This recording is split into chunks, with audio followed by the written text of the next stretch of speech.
Vandaag is het donderdag 30 juli. Mijn eerste gewone vrije dag sinds de vakantie. Ik heb met Mirjam afgesproken in het centrum, bij een café aan de gracht.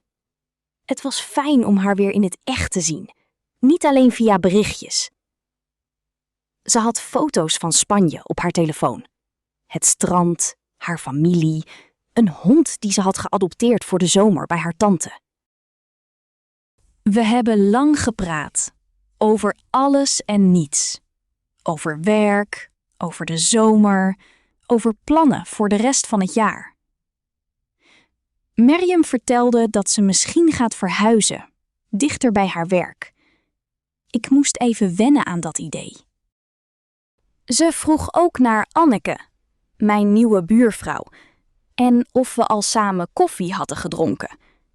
Ik vertelde over ons gesprek op straat gisteren. Mirjam stelde meteen voor om een keer met z'n drieën af te spreken. Ik vond dat een leuk idee. Het zou fijn zijn als mijn vriendinnen elkaar ook een keer ontmoeten.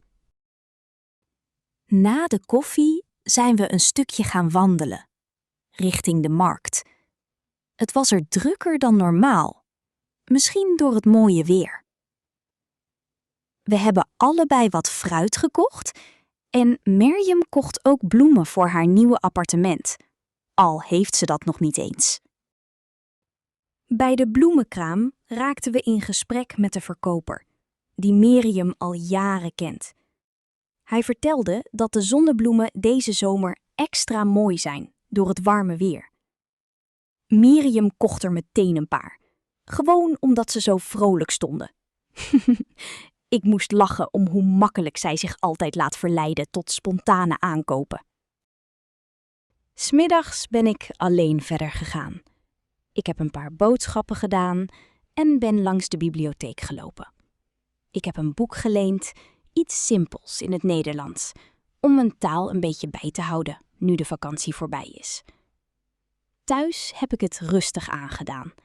Ik heb wat gelezen, een beetje opgeruimd en ben vroeg gaan koken. Iets simpels, pasta met groenten. Morgen is het alweer de laatste dag van juli. Dat gaat snel.